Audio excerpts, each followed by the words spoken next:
Bonjour à toutes et à tous.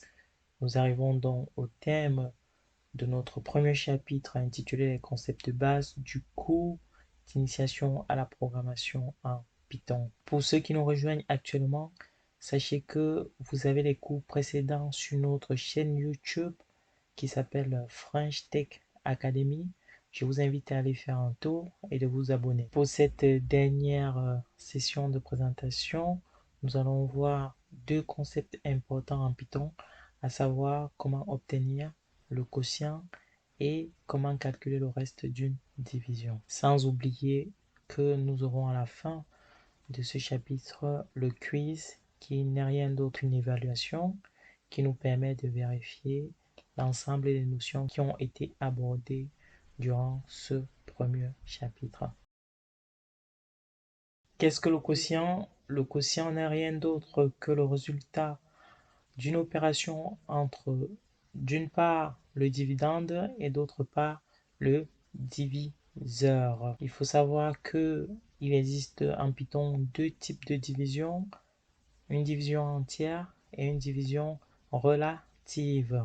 La division entière est représentée par ce qu'on appelle le double forward slash et la division relative est représentée par un seul forward slash. Rappelez-vous, ces concepts ont été vus dans nos précédentes présentations, notamment la première présentation intitulée Apprendre à programmer en Python, chapitre 1, les concepts de base.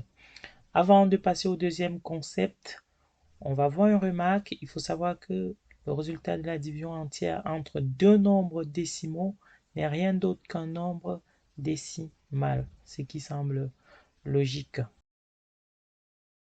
Comment obtenir le reste d'une division dans Python? Il faut savoir que le reste de la division est représenté par le symbole pourcentage. C'est pas si compliqué que ça.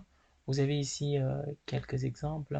On nous demande ici d'afficher le reste de la division entre 24 et 7, qui n'est rien d'autre que 3. À présent, voyons ensemble ce que ça donne dans Python.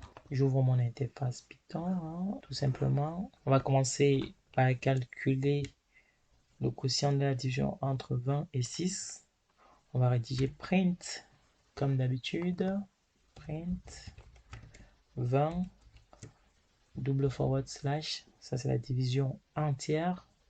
6 qui va nous donner 3. Vous avez vu ici que le résultat c'est un entier. Il n'y a pas de point 0. Donc c'est bien un entier. À présent, on va calculer le reste de la division entre 24 et 3. Donc on rédige print.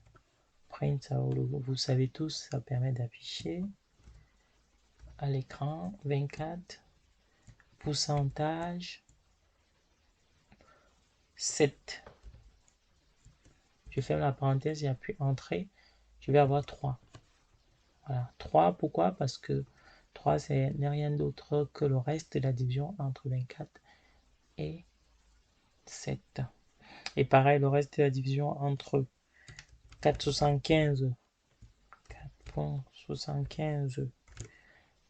et 1,25, hein, 1,5, pardon, on va avoir 0,25. On a bel et bien ici 0,25. Je vous laisse à présent regarder les exercices d'application que je vous recommande vivement de réaliser. N'hésitez pas à m'écrire si vous avez la moindre question. Il y en a 3 exercices d'application. C'est pas compliqué, hein, vous avez les réponses dans le cours. Maintenant, on va voir ensemble le quiz, hein. Le quiz, comme je l'ai dit tantôt, c'est l'évaluation qui permet de vérifier que vous avez bien compris les notions qui ont été abordées durant tout ce premier chapitre. Donc, une fois de plus, je vous recommande vivement de faire ce quiz. Il y en a 6 questions. C'est pas compliqué, hein. Faites le quiz. Si vous avez la moindre question, n'hésitez pas à m'envoyer un message. Je vous remercie beaucoup pour ce premier cours, pour votre attention et je vous donne rendez-vous pour d'autres chapitres.